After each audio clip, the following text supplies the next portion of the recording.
Welcome to the Creative Plan Podcast Network.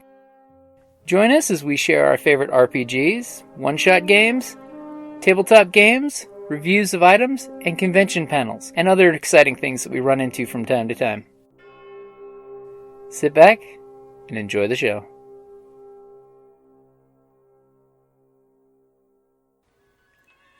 Hi, this is Kelly, aka Trixie from Ragnarok and Roll, a Sign to Ragnarok story, and Tilda Wimblewick from D&D Journey of the 5th Edition.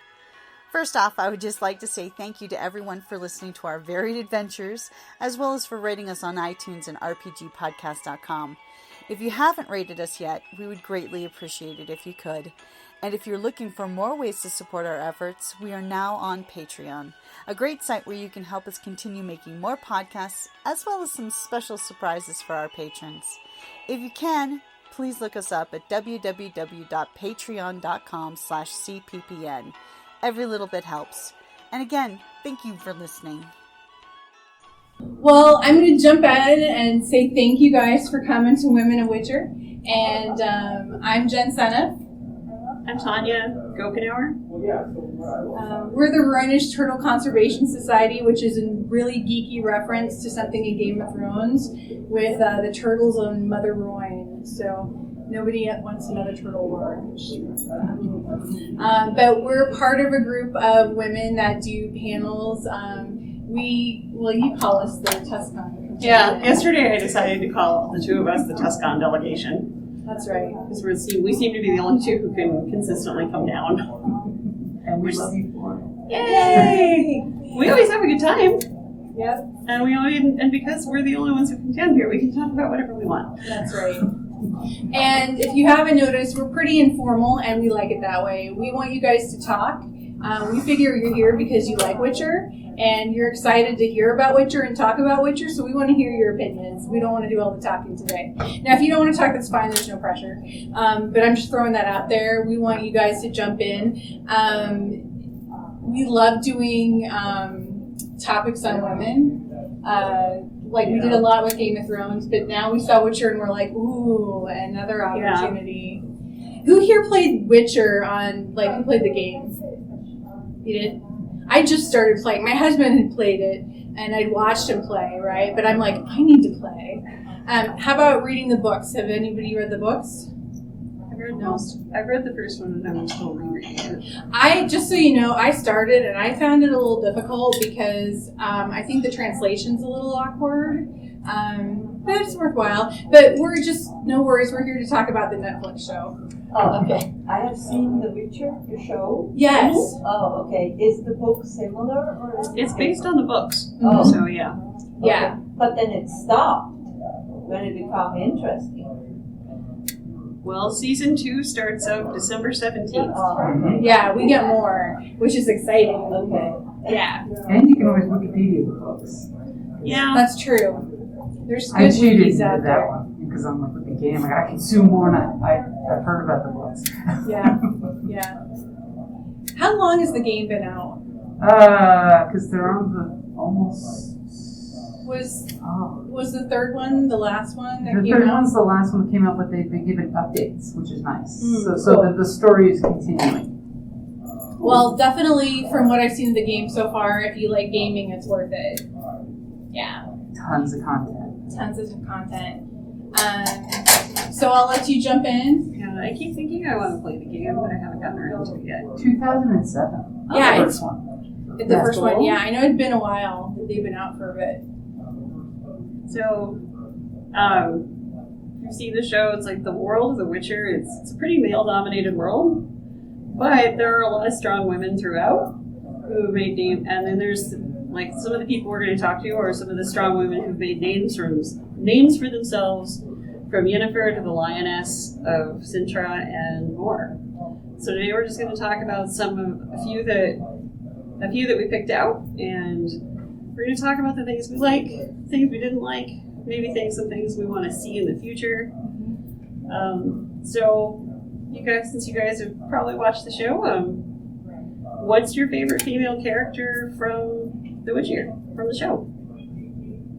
If you have one. I like a lot. Hey, that's Starting with names. I forget names. Starting with the witch from the first episode. Mm-hmm. Yes. She was a great intro because She was a great intro. you totally realize he's not misogynistic at all. He's just like, yeah, she happens all. Talks to the wizard. You fucked up. You did her wrong. Totally did her wrong. You got this going. Yeah, Yeah. that was really good. Yeah, it was a really powerful way to start the series, I thought. And I also thought it set expectations for the way the world is going to behave and the way the main character is going to behave. Agreed. And yeah. So Anybody else? Another shout out for another one of the women you like?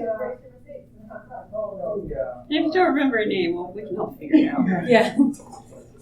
We had to have cheat sheets because we forget sometimes names. We're like, who is that? That person with the hair? Yeah. Yeah, the witch that he's gone against her back and forth with, the love-hate relationship. Yennefer! Thank you. Yes! She has a beautiful arc. Yeah. It seems like. I mean, just in season 1, it was pretty cool. Mm-hmm.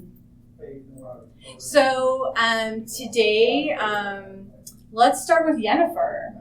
Yeah, might as well. Yeah, Yennefer of Vendenberg. And what we like is that we think Yennefer knows what she wants, right? She has a very clear vision of what she wants, but we talked about this. This isn't something we hate. We're talking about what we love now, right? But the problem with Yennefer is that she knows what she wants, but then when she gets it, it's not what she wants and she wants something else, right? So she's always constantly driven, and we like how she's driven and she gets so hyper-focused.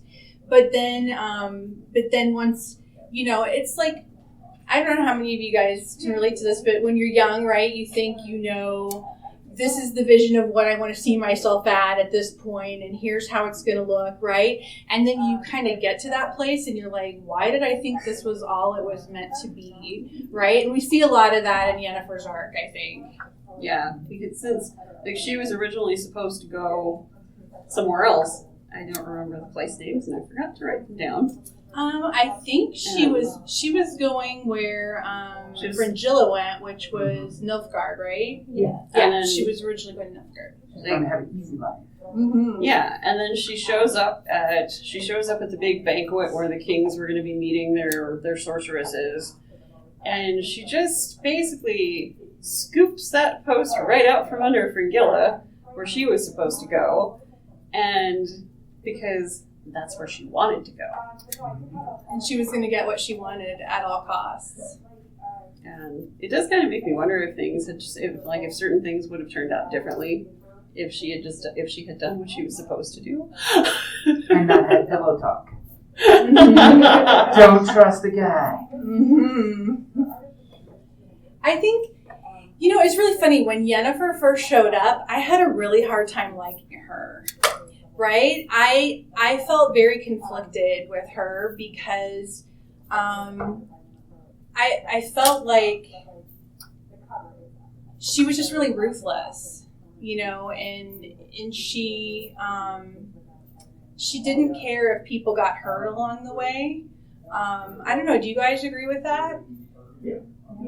She totally had the mean girl at school feel when she first started because she was going to do anything to get ahead. She was, right? And I don't remember the name of the guy that she first met at the school. I know that she was like all hurt that he told that she was part elf, right? But she was willing to sell him out too. Mm-hmm. So, I mean, it was just sort of like, well, you don't get to be mad if you're going to sell somebody out on the other side, right? And we see that in her that, her morality is very fluid. Yeah, it's quite flexible. Hypocrisy, what? Yeah. She's the girl you love to hate.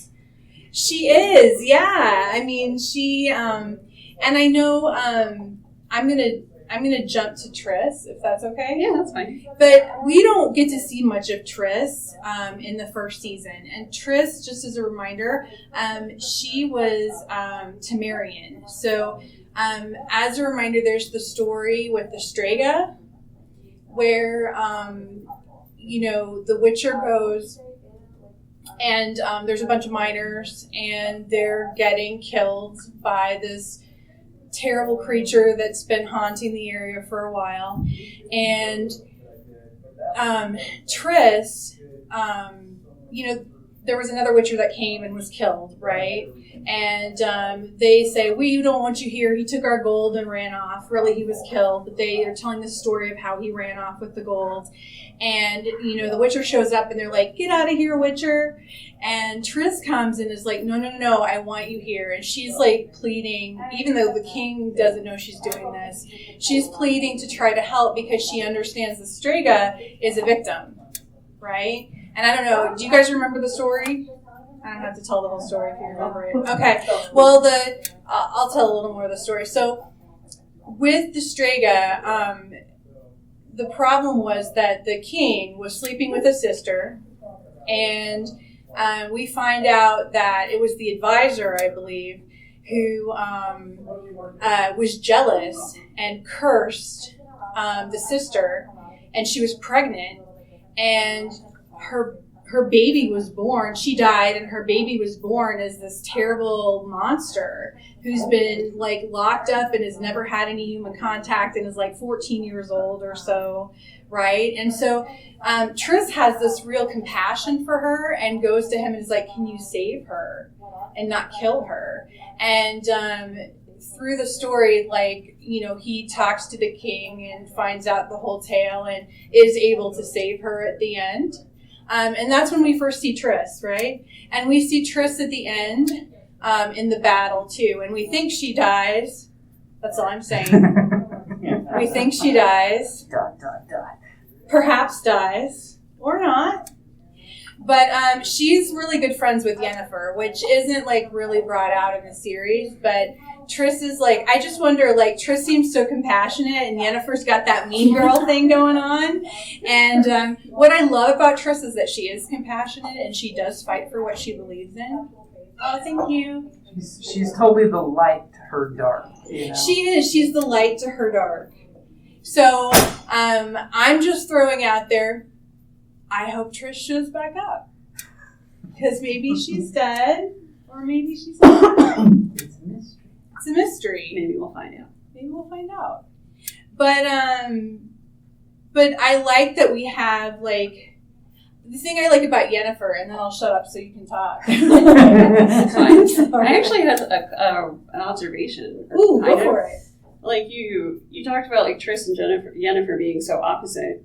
Maybe Yennefer is so ruthless because of where she came from. Mm-hmm.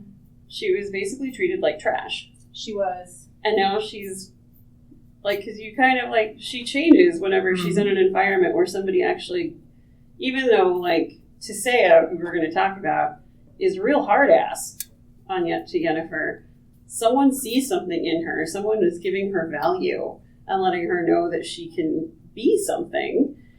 And I wonder sometimes if part of Yennefer's ruthlessness is to make sure that nobody ever makes her feel that way again. Nobody ever takes that away. Because she was a peasant girl mucking, deformed peasant girl mucking stalls, Yeah. She's got to fight for every. There was literally an exchange of money for her to leave her home. Right. Mm-hmm. And so, it was just something I thought of while we were talking. I'm glad you said it, because it's a really good point. We kind of talked about it the other day, but I just glossed right over that. So, yeah.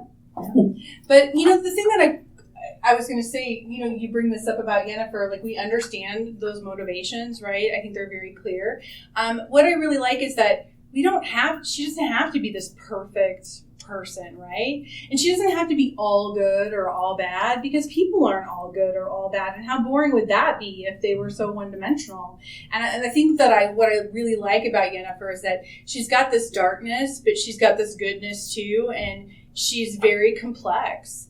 And Triss is a little more straightforward, but we haven't seen much of her yet, right? So we don't know where she's going to go in the series anyway, if they follow the books or the game, or we don't know how that's going to go yet. But Yeah. And it was really interesting, too, I thought, at the end of the season 1, whatever. It's like, so to speak, the chips are down and their side is not doing well. And Yennefer, throughout the series, she has these things where it's like, well, she just wants to, like, walk away from stuff. Mm-hmm. And then she's finally, like, somebody points out, it's like, you're the only one who can do this. You're the only one who has this much power. And she steps up and does what needs to be done. Mm-hmm. So I thought that was pretty cool, too. Yeah, it was. Talk about Queen Calanthe.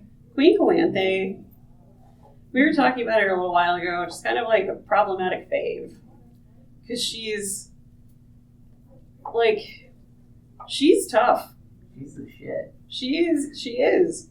She can go from, courtly dress with a full formal wear and the crown to a suit of armor, getting out there and just coming back bloody to her daughter's, like, engagement banquet. Mm-hmm. And, like, she's hard, but she has very selective compassion. And we wonder, it's like kind of makes you wonder if sometimes she is so much harder and a little bit over the top to, like, show everybody, like, don't treat me as lesser because I will end you if you piss me off. And it was kind of the thing I thought was sort of funny about, like for example, the engagement banquet is, like, her daughter, you kind of get the idea her daughter's, like, upper teens and ready to be betrothed and married off. And then, mom comes in all like, hey, everybody, I've been out there and let's drink, and she's covered in blood and she's wearing her armor. And you see her daughter just like that mortification that kids sometimes get with their parents whenever they think their parents are being embarrassing. It's like, do you have to do this? Don't kiss me on the cheek in front of the other kids, Mom. Totally. And in this case, it's like, God, Mom, did you have to wear your armor to this? It's bad enough you're marrying me off to somebody I don't want. Right.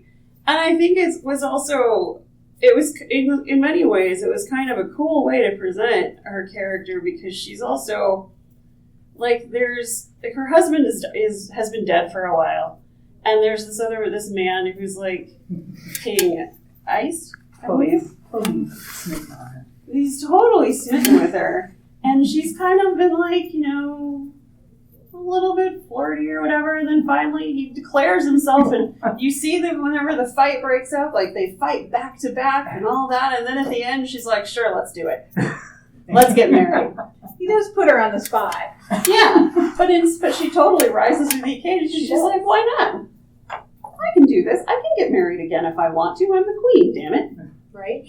But don't you think, I get the impression that, like, her previous husband must have been really, like, in the driver's seat and overbearing, right? Because I feel like she's overcompensating a lot because she doesn't want to have that happen to her again. So I think her, like, capitulating the way she does is a really big deal, right?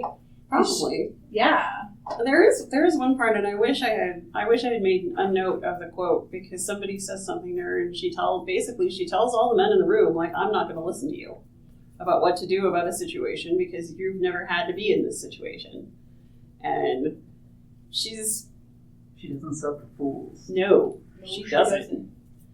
I mean, the thing when I mentioned she has selective compassion, like when Syndra falls and she's dying, she has compassion for the people in her immediate household because she doesn't want them to be captured and tortured because she's heard what happens. So she instructs somebody to go and basically distribute poison to everyone. Mm-hmm. She has Mousesack, the druid, and somebody else, like, get Ciri out. And she knows, like, they're coming for Ciri. Like, that's why they're there. And so she will go out and she'll lay waste to all these other places and turn people into refugees and destroy their home. But she's going to take care of her own. And she's denying the victory.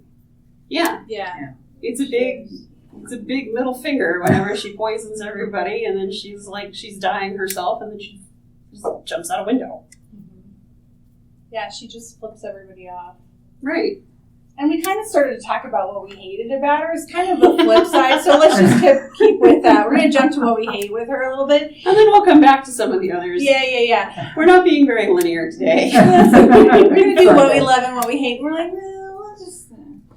But we were talking about how the selective compassion and her viewing things as a weakness, even though she obviously loves her daughter very, very much, she has an idea of what her daughter needs to do, right? And who her daughter needs to be with, and it needs to be with somebody who's strong and a good connection for the kingdom. And,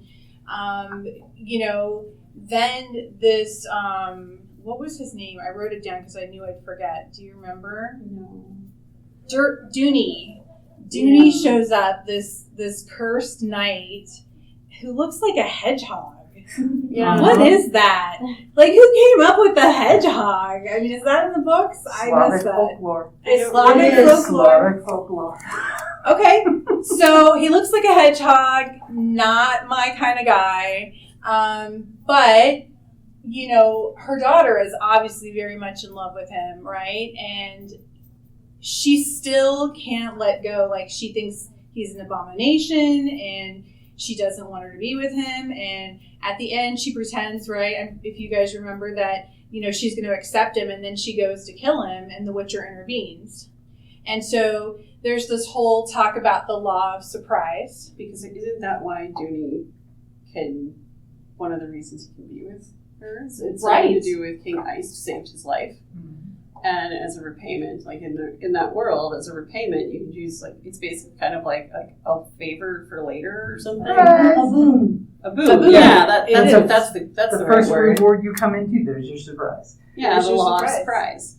And so as soon as, it's awesome, right? Because as soon as he saves him and he claims the law of surprise, she barfs with morning sickness. And so we know that the Witcher and Ciri are going to be connected from that. But what we don't like is her brutality, right? She obviously loves her daughter to an extent, but she's still so ruthless that, and she can't let things go, and it has to be her way or the highway, that, that she's willing to sacrifice her daughter's happiness for what she thinks is a good thing. And when the Witcher comes for Ciri, saying, hey, she's in danger, I need to take her, right? We need to flee. Calenthe is like, no, she holds on to Ciri, even though it's not the best thing. I can keep her safe, is like what she tells him. Yes, I can keep her safe. And they try to give him, they give him some other kid and tell him it's Ciri, and he figures it out and comes back and is like, the hell? Mm-hmm. So we find, and let's be honest, she slaughtered the elves, like, really brutally, like, racially, like, from what I can tell, there wasn't a really good reason for her to slaughter all the elves. It's just like, yeah, there's a lot of people, and they just hate lived elves. there first. I like the idea that there may be a good reason to commit genocide. I'm struggling to come up with it. Well, thank you. That's a very good point. There is no good reason for genocide. But I mean, like we don't know the whole I don't know the whole backstory to it. I don't know if it's explained in the books. Like I said, I've read some of the book, but haven't gotten through all of it because you guys were walking in. But I found the translation to be really kind of awkward and clunky, and I keep trying to read and I get stuck. But I don't know, like... What's the original language to the book? It's Polish. Oh. Mm-hmm. Mm-hmm. And I find, like, I don't understand what the racial hatred is with the elves. Like, I don't know what's behind it. If it was because they were there first and, you know what I mean, it's one of those situations, that may be it. But I feel like I would like to know more about that, why they're so reviled. But she wipes out, mass genocide. Like, she's not a nice lady. So we can embrace liking her badassness. At the same time, again, I like that she's not all good and she's not all bad, right? Which makes her more human. Yeah, I mean, so far it's like there are women in this series that are fully formed characters. Oh my God, that's what we're saying. Motivations, fears, reservations, what? And I didn't expect that out of The Witcher. I'll be really honest. I expected it to be pretty flat, and that's why we're kind of like, wow, there's a lot more going on here. Why? Just out of interest. Because I came to The Witcher watching my husband play it as a video game, and I hadn't read the books, and I didn't know if just from what I'd seen from the video game, I didn't expect necessarily a lot out of the characters. I didn't know I didn't know that much about the book, so I didn't know how fully formed they were going to be.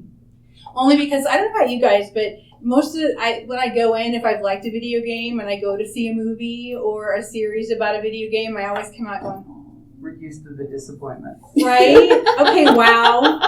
Yeah, now I understand. Yeah. You adapt a video game into a movie. Wow. So, I mean, it's almost like a given. It's almost a given, right? And so that's what I was expecting. No, but normally is I read the book and I go see the movie, and then the movie is disappointing. Mm-hmm. Yeah. Yeah, because you got to cram it into an hour and a half. With Yeah. a book, Yep. you can take your time. And you get a video game that gives you, 4 movies worth of content, especially with The Witcher, which by the end of the season you realize the time jumps. That until the end you don't realize the time jumps of the story that are happening. Yeah, well, that was kind of challenging. I picked up on it somewhere in the middle just by looking at some of the background scenery and the way that people were dressed. That's where it really snaps. Yeah. And then it's like when I started to reread the first book, Last Wish, I realized it's like, well, I also had looked it up on the internet trying not to get spoiled. And it's like, why is it doing this? What is this? And then basically it's like, well, season 1, they basically made the first book. But I think they put the stories in slightly different order.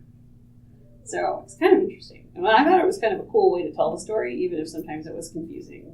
Especially with the I beauty like of that last episode and the storyline is just right there. It's like, and this was the preface, Some beautiful nerds out there put together this timeline. And it was cool to open up the webpage because it all just, you could see everything start to diverge or to converge. So, yeah, it was cool. I've been enjoying the Witcher graphic novels. Oh, that's neat. I didn't know there nice. were. Oh, yes, they are. Nice. And they've got strong women characters in that, too. Oh my gosh, we have to check out the graphic novels now. Yeah. It's a must. And the animation on Netflix. You haven't seen that That yet. was good. So, Yeah. Can I say something? Because Yes. I have watched The Witcher quite a while back during COVID. Mhm. I watched a lot. So right now I don't have details in my head, but since you're talking about how you're analyzing the characters, I will go back and watch it again because I remember when I watched it, I wasn't putting this thought into it. You guys put it. Oh, I was thinking, trying to revisit. yeah, so I was thinking, okay, before I watch the second one, I need to go back and get this, especially with your inputs now. Then I was like, I haven't put attention to this. I was just watching it for entertainment. Bye. Thanks for coming. Yes, yes, look, it's a dark show. Oh, nice. They're on a time schedule. Yeah, they are. Thank you for my stuff too. Yeah. You're welcome. How are you? I'll be back hopefully. Okay. Archer stuff too. Yeah, Our it's stuff. the Archer time break. Let's talk about Fringilla while we have time, because we have a big thing about Yennefer that we want to get into. That's going to be it's going to be fun. Yeah. So Fringilla, you want to talk about Fringilla? All right. So What's your name? So we see Fringilla, right? She's one of the acolytes that's training with Yennefer at the same time. And Yennefer, we talk about, swoops in and wants to take over Fringilla's area that she's been given, where she's supposed to go and be a mage and, direct the kingdom. And Fringilla ends up in Nilfgaard, which is where Yennefer was supposed to go. And Fringilla decides that she is going to make the most of this opportunity. And I always say it's Emperor, is it Emir? Emir? It's Emir.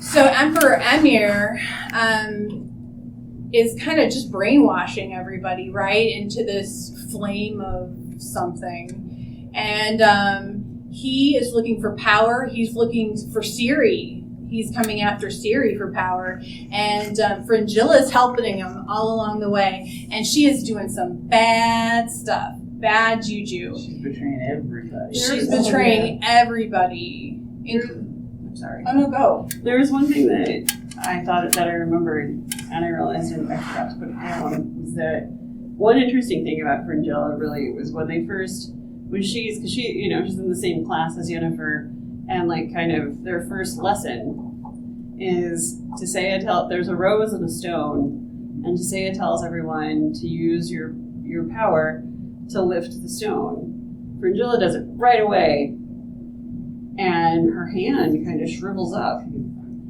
And Tissaia kind of is like, well, you shouldn't do that, and that magic has a cost. If you're using this power, there's a cost to it, and that's why and then she demonstrates you holding the rose in one hand while lifting the stone, and it takes the life or essence or whatever they call it in the Witcher's world.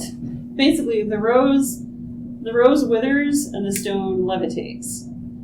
And it's what she was trying to demonstrate. Don't put so much of yourself into it because you're going to hurt yourself. And I feel like Fringilla was always a little bitter after that.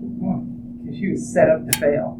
She was. Yeah. Here she was, A student, gonna do her thing, and she's literally given a task set to fail. Yeah.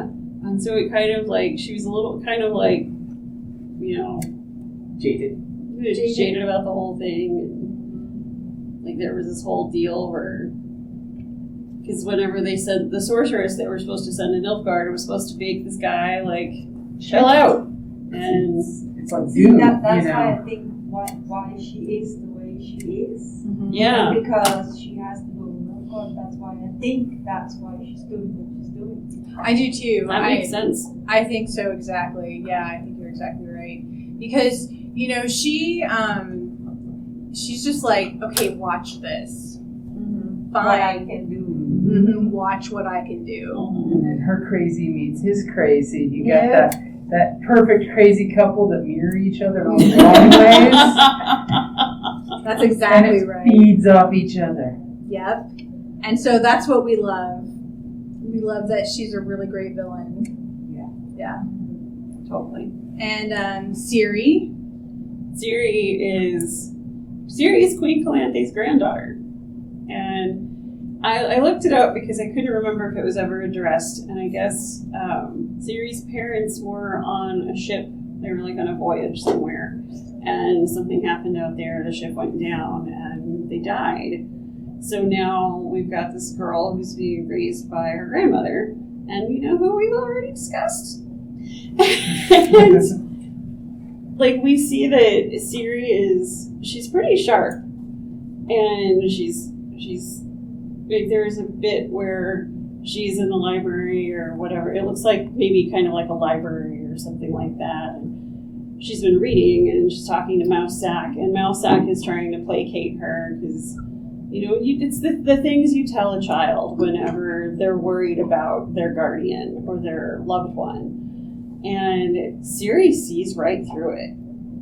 She's got her grandma's, coming. Yeah. And he's like, he's kind of caught flat-footed because now it's like none of the platitudes are going to work.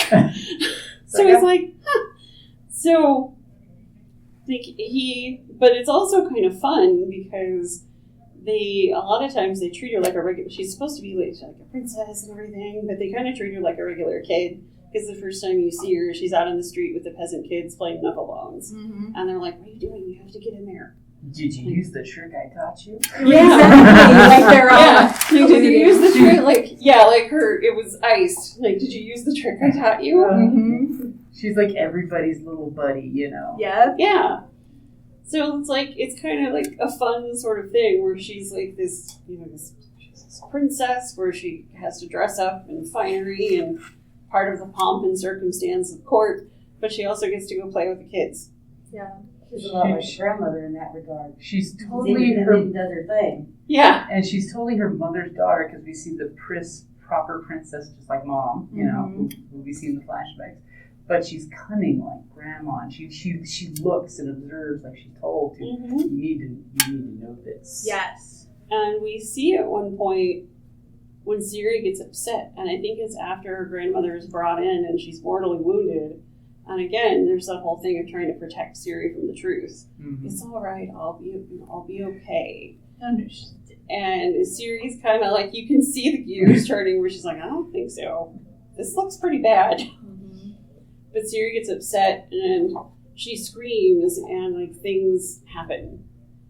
And that's whenever Calanthe realizes for absolute certain that the power that this, because she has this power in her family because her daughter had it. And so she had wondered up to this point, did the power skip Siri too? And then she sees that it didn't. And then she gets even more worried. And Siri is nicknamed, like her grandmother nicknames her like the lion cub of Sintra. Because of course Calanthe is the lioness. So Siri is the cub. And Siri, they get her out of the castle and she goes on the run. She gets chased. I think she's awesome. She's like, she briefly, when she goes on the run, she ends up in the woods and she meets up with a young boy. And it turns out the boy is an elf. And Siri's granddaughter murdered his entire family. Like, her forces murdered his family. And she's like, Awkward. Yeah, exactly. But she's just like, she doesn't understand why this would happen. But this is the classic Romeo and Juliet story. You know, where the two get together who are not supposed to get together. They could have taken it there. Yeah. And she's now realizing I'm a whole new world. You know what? Yeah. Because you see her growth as a Correct. refugee. She's learning that. Oh, damn, people live like this. You know, I'm begging on the kindness of strangers, and then you realize the elf of who knows what story she was told about elves. You know. Oh yeah. And yet she's not racist, which I think is really interesting. She embraces him, and she's just like, she's kind of a clean slate. Like she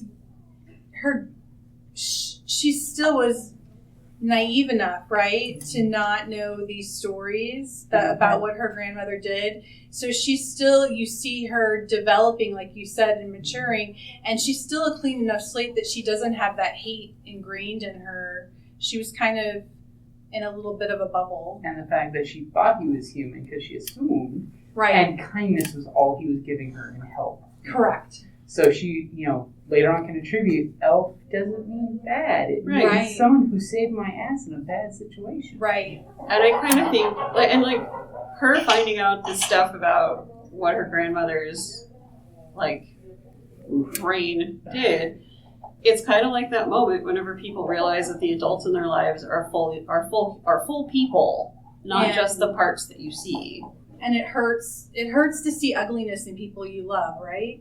And we see her having that realization that there's ugliness in this person she idolized. Yeah. Yeah. And she has they meet up with these dryads in Brooklyn Forest, and they take them in, and basically they give them shelter and a meal, and there's some conversation about whether she should stay or go. And if I remember, I could be a little bit fuzzy, but I feel like there was a moment where there's somebody, they're taken to see the person who's in charge, Queen Athene. I might be saying it wrong. And I think that there's kind of a conversation I don't think you can stay here. It's we're happy to help you, but you're going to have to leave. And because they kind of they know who she is. And they don't want the invading army coming in. I mean, Right. It's not just the old hatred. It's also there's an invading army coming. Yeah, it's preservation. And it is interesting too, at a certain point when Siri is escaping the main baddie from Nilfgaard, she gets away and her scream, her power spills out and splits the earth.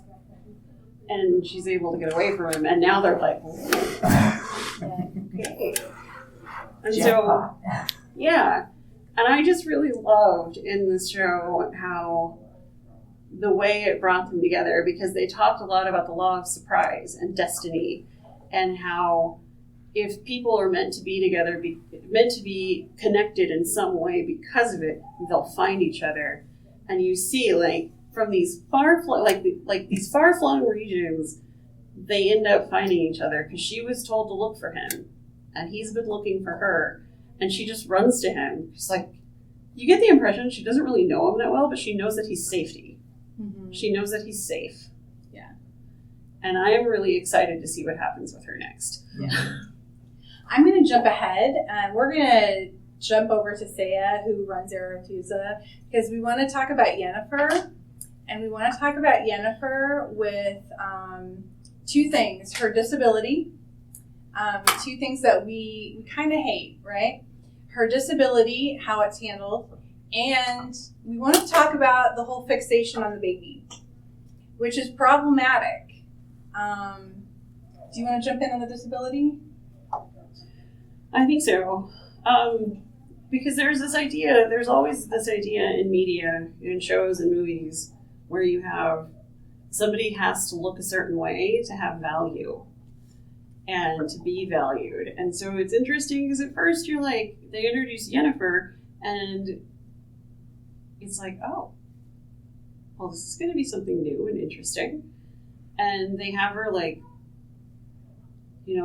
to they have her to go through everything to learn the magic, and she's doing really well at it. And then she goes to do the final whatever that they're going to do. And then it's like, oh, this is basically a makeover show. This was a makeover. Why did you have to do that? I mean, it's like in rom-coms whenever nobody wants to date the girl who looks mousy and wears glasses until they give her contact lenses and makeup and a new hairdo. And so it kind of seemed a little weird and a little problematic, because it's like, are you saying that, I know that's what she wants, but at the same time, are you also saying that people who aren't perfect, who don't fit a certain beauty standard, are you saying that they don't have value and can't have a place in this world? Because the problematic thing there is, if you have the face and if you look the way, you'll be way more judged to stay that way. Or when you don't have it, you can slide through the cracks way more easier and be less judged. Yeah, because that's how I look at this, because the ones who have the look have way harder time to keep this, and because of aging, it will not happen. Yeah. So the ones who are not judged on that have an easier time to slide by, and then you're not being judged anyways. Right. And I was going to say, I read an article about, it was from somebody, I don't know what their disability was, but they were talking about how representation is important, right? And representation of disability in a show, they had a lot of hope, because they didn't know what was going to happen. They hadn't read the books. They had a lot of hope with Yennefer that maybe there was going to be somebody that just happened to be disabled, right? And they were more than their disability. And that's what they were hoping for out of it, and it didn't go that path. And they felt like that set back the community. What do you guys think about that commentary? Do you agree with that? A little bit, but in regards to Geralt in particular, because he's supposed to be in chronic pain and have all this horrible stuff, and then have a limp and stuff, and he's just this big badass guy with a sword. It's like, where's all the chronic pain and the limp and all the stuff that he's supposed to have? That's not being shown. Yeah, or curmudgeon alcoholism. Is that, are we meant to believe that that's why he's like that? That's why all he really does is go, and fuck. Yeah. But then also you have to think, because it's a Netflix show and whatever has it, they very often cannot go in a difficult topic. Yeah. They can't exploit it, like Hollywood shows you the whole story. It's all wrong, just for entertainment. So I wouldn't dwell on this too much and just See, I see it as like the Mages Guild. It's another weapon in their arsenal against the Royals. Remember, there is that power play. The Mages Guild is manipulating everyone. Because there's a reason why they send their people out to all the kingdoms to keep shit in check. Oh, sure. And by making the women beautiful and sending them off to kings to manipulate, there is that power edge there, you know. Making the guys the dashingest guy at court that can seduce all the ladies or the lords as need be, you know, so they have an extra weapon. You know, so it's not just magic. I hadn't thought about that. I don't know why I hadn't because thought about that. they're mages, they manipulate everything. Yeah. They convince the world that sorceresses are all evil and should be burned at the stake. Because in the world of the Witcher, remember, you have the mutation issue. Sure. That magic changes things. And anything mutation is like Spanish Inquisition. Exactly. That's why the Witchers are so held at arm's length. Yeah, because everybody's like, ew. Yeah. No, I completely agree with that. And I understand why they make her beautiful. It totally makes sense. But I was sad. Yeah. Right? We lost that edge to her. So we lost that complexity. Like, I would have liked to have seen, it's just like, I was in a panel the other night, I don't know if you guys were at the horror panel, a social commentary, but they were talking about certain things like mental health, right? Like, wouldn't it be great to not have to use mental health as this hammer, right? And really somebody could have a mental health issue and maybe be the victim, right? Yeah. Like, they don't always have to be the bad person. The bad person doesn't always have to have mental health issues. Sometimes people just have mental health issues and that doesn't define them, right? It's like, I would have liked to have seen her be somebody with a disability where maybe the disability didn't define her. But I do understand in this arena, this world, that it makes sense from a power perspective. And, you know, it makes sense from kind of like the time it was set to. Beauty mattered. Yeah. And beauty still matters, but I think we have more compassion now about it. But we're trying I saw to. Another show, and I can't remember the title, where they live out in the shelf around the lakes. And they're all making the girls look ugly by cutting their face so that they're not being taken. Because there's the other side of that. The other they're side. making themselves look ugly so they're not being taken. Sort of like, you know, covering your beauty, you know, keep you safe. So it goes both ways. You can achieve something with beauty, or it could be a curse. Yeah, that's a very good point. Yeah. Just so we have time, we wanted to talk about Yennefer's fixation on having a baby. And we talked about how Yennefer had this idea in her head of what she wanted. And she got it, and then she was so jaded, right? Never get what you wish for. Yeah, it was not a gift to get what she wanted. And I think she starts fixating on the baby. There's been a lot of commentary about it, like this doesn't make sense, and you know, what a cheap thing to put in there. But we were talking with somebody last night, actually, who couldn't have kids. And she was giving a perspective of, based on her context of how she was raised, and just, I mean, she's a very liberal person, but like, she felt less than because she couldn't have a kid. She really, it was like a problem and a struggle for her. And here's Yennefer, right? Like, she got what she wanted and she was so fixated on it. And now she's fixating on something else that is almost impossible to get. That's a challenge, right? And I don't know that she really wants to have a baby as much as she wants the opportunity to have that choice given back to her, because she gave it away and she wants it back, right? And even we see the Witcher in the show. He says, "Yeah, what are you going to do with a kid? With your lifestyle, what are you going to do with a kid?" And she has no answer for that, right? Which is also great foreshadowing. But I think, you know, for all the argument that her fixating on the kid doesn't make sense, I think it does for her. I would argue it makes sense, and her feeling a sense of loss, of giving something up that she could have had as a choice, right, for her body. I think that really is in line with her character. What do you guys think? Yeah, definitely. Yeah. I think so. Yeah. That it wasn't just a cheap play. Yeah, I mean, because think about it. That's something she could have had without the magic, without the power, without the teaching, without the prestige. Mm-hmm. And now that she sacrificed that for the prestige, now it's something she can't have. Plus, there's okay, I need to do this to be able to eat, to see tomorrow. Now I've taken care of all these problems. What's my next problem? Oh, wait. What do you mean I couldn't have that? You're wrong. I'll fix that. Mm-hmm. I have the power. So we want to ask before we go here, here's what we want to throw out there and see what you guys think.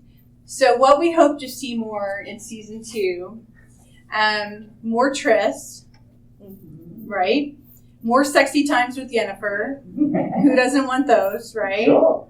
Ciri coming into her power and training, which I think we'll see, right? Yeah, there was a scene, there's a still I've seen from the trailer that looks very much like she's going to be following a little bit in Grandma's footsteps and learning how to fight. Mm-hmm. Yeah. Which, I guess, Geralt's answer if somebody's, what are you going to do with a kid, would be stick a sword in their hand and teach them how to fight. What else are you guys looking forward to seeing out of season 2? That's our last question for you before we go. I'm hoping to see more elf-human interaction. Mm-hmm. I want to see the dragon with his warrior women again. Oh my gosh, That was so my cool. favorite, actually. I'm not thinking about it. I love the warrior women and how they're just like, he's the best man in the world. And they're all like, what are you talking about? He's this really old man. What are you talking about? He's the most beautiful. He's the most beautiful man in the world. And they're just like, what? And then see at the end that he is the dragon. Mm-hmm. It was so funny watching that episode because I was doing the same thing. I'm like, what? And halfway through, my husband just went, he's the dragon. Yeah, but he's the dragon. My dad figured it out right away because of the Dragonlance series, I think it was. I think it was the Dragonlance series that he read. Where the dragons turn into humans all the time. So he already had it in his head. He's like, oh yeah, that's it. He's the dragon. Right off the bat. He already knew. I mean, if you're a dragon, you'd rather be in human form. All the little humans stop running away and screaming. It's like you finally get to talk to people. But that was my favorite episode, was the dragon hunt. And I love the warrior women. They're great. They were great. I'm glad you brought them up because we hadn't talked about them. So well done. Yeah, Good shout out. I love them. Yeah. What else would you guys like to see a little bit more of? We have a couple more minutes. I'm curious. More naked Witcher. More naked Witcher. More hot tub Let's scenes. be honest. More naked, beautiful people. So I was going to say that because I want more of what we got. Some characters that were well fleshed out in situations we're learning more about. I want to watch this world evolve. Mm-hmm. And then I read social media, and clearly what most people want is the witch's butt. Toss a coin off your Witcher. Yeah. And then there's why not both? Right. Oh, booty. Those things don't have to be mutually exclusive. I'm hoping that maybe Yasker has another song. Yes. I'm sure season 2 will have another one. It has to. That's got to be in the contract. And every D&D player ever who plays a bard has now got their iconic image Exactly. of how important it is to have a bard in the party. That's right. Yeah, I mean, speaking from one of my D&D parties, our bard is integral. She's fantastic. We all need a bard. All right, well, we're hitting time, but you guys, thank you so much for coming. Thank you so much for your feedback and participating.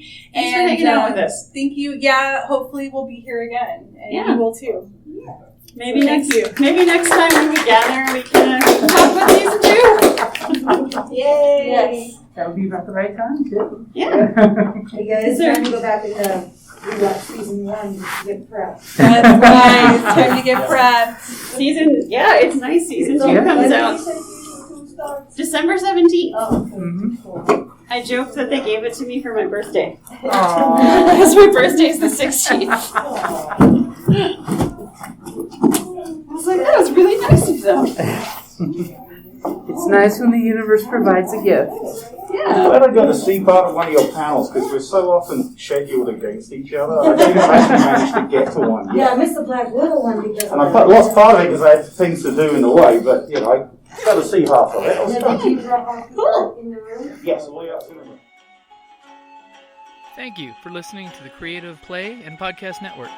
And feel free to enjoy our other shows, such as D&D Journey of the 5th Edition and Scion Ragnarok and Roll, a Scion hero to Ragnarok story. Thank you for listening.